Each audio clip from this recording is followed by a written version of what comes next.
En una noche de lluvia intensa en el sudeste asiático, un Boeing 747, con más de 400 personas a bordo, se aproxima para aterrizar tras más de 7 horas de vuelo. Sin embargo, cuando toca tierra, algo no ocurre como debería. En lugar de desacelerar, el avión continúa avanzando sobre la pista empapada, mientras la distancia disponible se consume a una velocidad alarmante. A partir de ese momento, ya no se trata de aterrizar, sino de evitar que ocurra lo peor.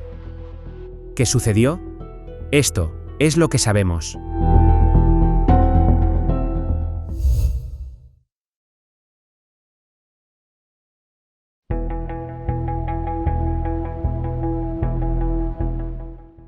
...23 de septiembre de 1999. Nuestra historia de hoy comienza en el Aeropuerto Internacional de Sydney, en Australia. Es una tarde tranquila de finales de septiembre, y como ocurre a diario, un Boeing 747 de Qantas se prepara para iniciar un largo vuelo intercontinental.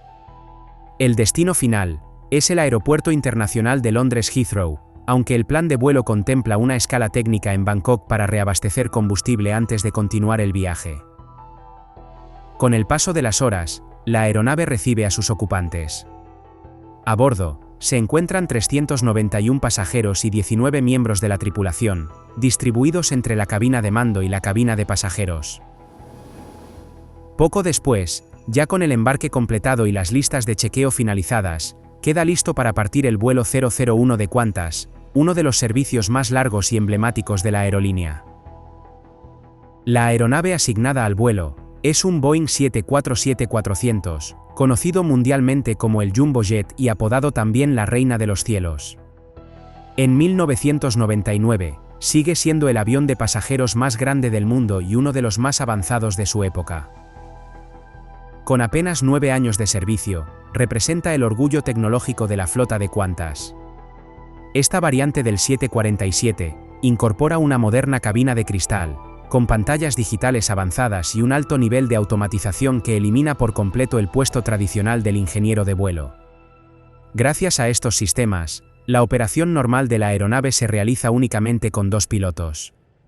Sin embargo, en vuelos de larga distancia como este, la aerolínea aún mantiene a bordo a un segundo oficial, aunque su función operativa ya no es tan clara como en generaciones anteriores.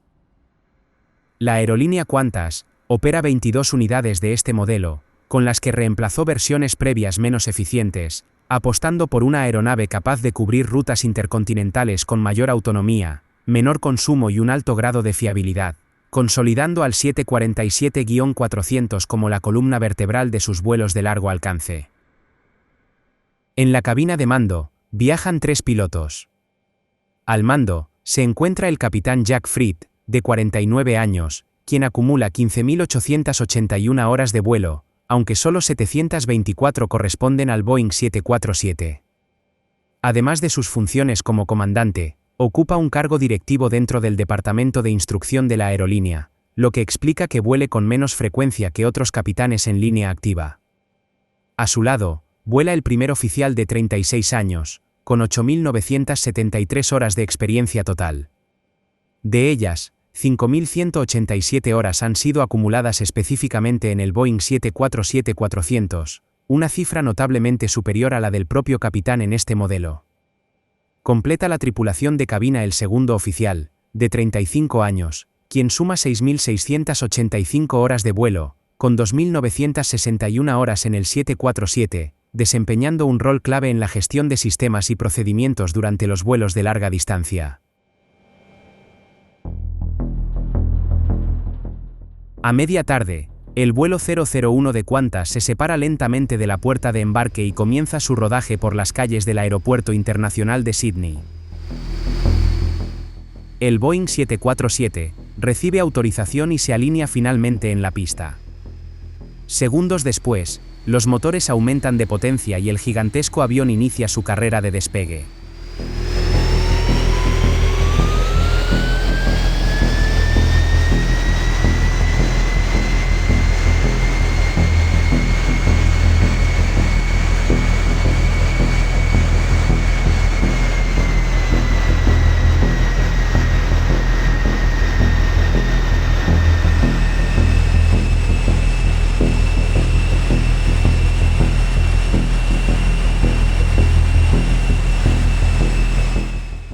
La salida desde Sydney se desarrolla sin contratiempos y la aeronave pone rumbo al norte, dando comienzo a un trayecto de aproximadamente 8 horas y media hasta Tailandia.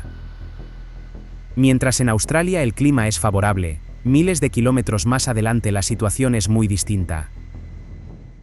La ciudad de Bangkok atraviesa su temporada de lluvias, por lo que tormentas intensas se forman y se disipan con rapidez, alternando zonas de lluvia torrencial con claros de buena visibilidad. Por esa razón, y previendo posibles desvíos o esperas, el capitán ha cargado 90 minutos adicionales de combustible. Mientras tanto, durante el crucero, a 35.000 pies de altitud, el ambiente en cabina se mantiene relajado y los pilotos revisan periódicamente la información meteorológica del destino. Con el paso de las horas, cuando el sol ya se ha ocultado y el avión sobrevuela el sudeste asiático, la tripulación comienza a prepararse para el descenso. Poco antes de iniciar la aproximación, el segundo oficial invita a su esposa a ocupar el asiento de observador detrás del capitán, una práctica permitida y relativamente común en la época previa a septiembre de 2001. Aproximadamente 7 horas y media después del despegue, el primer oficial realiza el briefing de aproximación a Bangkok. En ese momento, informa que hay lluvia sobre el aeropuerto y tormentas en las cercanías, condiciones habituales para esa región. En un principio, la tripulación espera aterrizar por la pista 21 derecha. Sin embargo, el control de tránsito aéreo modifica la asignación y autoriza la aproximación a la pista 21 izquierda. Esta pista presenta una senda de planeo más pronunciada y, además, es más estrecha. Como consecuencia, la carga de trabajo en cabina aumenta ligeramente, aunque la maniobra continúa estando dentro de los márgenes operativos normales. La tripulación configura el aterrizaje con flaps a 25 grados y una velocidad final de 154 nudos. Esta configuración responde a procedimientos internos de Qantas, adoptados años atrás para reducir ruido y consumo, aunque implica aproximarse a mayor velocidad que con flaps 30. También planean utilizar reversa mínima, otra política modificada en 1996, incluso para pistas mojadas. A medida que se acercan, el control informa de lluvia intensa y presencia de agua en la pista. El capitán aumenta el sistema de frenado automático a nivel 3, aunque la filosofía general en cabina sigue siendo que el aterrizaje será rutinario. La visibilidad reportada es de 4 kilómetros, dentro de los límites permitidos, pero las tormentas cercanas pueden reducirla drásticamente en segundos. Mientras descienden, un Boeing 737 de Qantas, que va delante del vuelo 001, ejecuta una aproximación frustrada apenas 250 pies sobre la pista debido a la lluvia extrema. Esta información nunca llega a la tripulación del vuelo 001, que aún no ha sido transferida a la frecuencia de torre. Durante la aproximación final, el primer oficial comienza a tener dificultades para reducir la velocidad. A pesar del uso de aerofrenos, el avión continúa volando más rápido de lo previsto, y, en varias ocasiones, el capitán le solicita que desacelere. Aunque el perfil de aproximación todavía se mantiene dentro de los límites operativos, la situación empieza a degradarse de manera progresiva. El segundo oficial escucha en la radio interna de la compañía que un ingeniero de tierra reporta lluvia muy intensa en el aeropuerto, pero decide no interrumpir a los pilotos en un momento de alta carga de trabajo. Al interceptar la senda de planeo, el primer oficial desconecta el piloto automático y continúa el descenso manual, mientras la torre autoriza el aterrizaje e informa que la aeronave precedente reportó acción de frenado buena, lo que tranquiliza momentáneamente a la tripulación. Sin embargo, al atravesar una cortina de lluvia extremadamente densa, la visibilidad se desploma. El primer oficial enciende los limpiaparabrisas, pero aún así la intensidad del aguacero dificulta seriamente la percepción visual. En esas condiciones, el avión llega alto y rápido, comienza a flotar sobre la pista y consume una gran parte del asfalto sin llegar a asentarse. Al perder referencias claras del final de la pista, el capitán ordena frustrar la aproximación. El primer oficial aplica potencia de despegue, pero la inercia del Boeing 747 hace que el avión continúe descendiendo y toque tierra.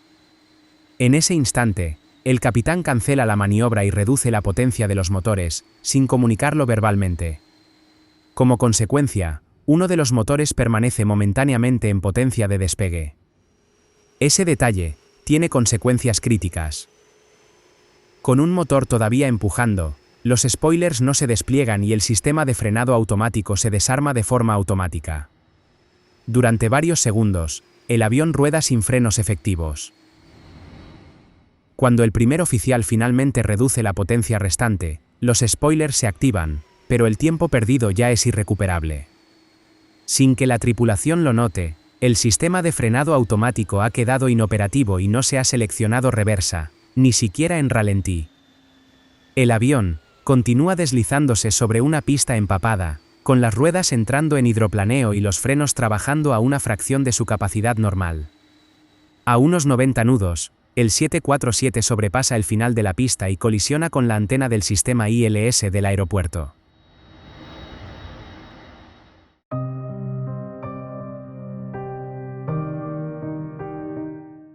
El tren de nariz y el tren principal derecho colapsaron, los motores del lado derecho se hundieron en el terreno blando y la aeronave se sacudió con violencia. En la cabina de pasajeros, varios paneles del techo se desprendieron y los compartimientos superiores se abrieron de golpe. Minutos después, el capitán ordenó la evacuación. Milagrosamente, las 410 personas a bordo lograron salir con vida, aunque 38 de ellas sufrieron heridas leves y no hubo víctimas fatales. La investigación concluyó que el incidente del vuelo 001 de Qantas no fue provocado por una falla mecánica ni por un fenómeno meteorológico extraordinario. La aeronave se encontraba en condiciones técnicas normales y todos sus sistemas funcionaban correctamente antes del aterrizaje, mientras que la lluvia intensa y la pista mojada estuvieron presentes, aunque por sí solas no fueron factores determinantes. El accidente fue el resultado de una cadena de factores humanos y operativos que se combinaron durante una fase crítica del vuelo. Entre ellos, uno de los elementos centrales estuvo relacionado con la configuración de aterrizaje. La tripulación utilizó flaps 25 y reversa mínima, una combinación plenamente autorizada por los procedimientos de la compañía. Sin embargo, los investigadores señalaron que esta configuración ofrecía un margen menor de desaceleración sobre pistas mojadas, especialmente en un aterrizaje largo y rápido, como el que se produjo esa noche. También, se determinó que la aproximación no cumplió de forma consistente con los criterios de estabilidad. El avión llegó alto y con exceso de velocidad, y aunque estos parámetros aún se encontraban dentro de límites formales, redujeron de manera significativa la distancia disponible para el frenado tras el toque. Un punto clave del informe fue la gestión de la maniobra de aproximación frustrada. La orden inicial de frustrar y su posterior cancelación no fueron comunicadas claramente en cabina, lo que generó confusión inmediata sobre la intención real. Esa falta de coordinación derivó en una secuencia de potencia incorrecta que impidió la activación automática de los spoilers y desarmó el sistema de frenos automáticos, sin que la tripulación lo advirtiera. Tras el aterrizaje, ninguno de los pilotos detectó de inmediato que el frenado automático no estaba actuando ni que la reversa no había sido seleccionada. Durante esos segundos críticos, el avión rodó prácticamente sin sistemas efectivos de desaceleración. El informe también señaló deficiencias en el manejo de recursos de la tripulación y en la transmisión de información relevante, así como en procedimientos corporativos que habían reducido márgenes de seguridad. Como resultado, la aerolínea revisó sus prácticas de aterrizaje en pista mojada y reforzó el entrenamiento en aproximaciones inestables y comunicación en cabina. Aunque en este accidente todos lograron sobrevivir, no todos los vuelos terminan de la misma manera. En el video que aparece en pantalla, conoceremos otro caso donde una situación muy diferente tuvo un desenlace completamente distinto.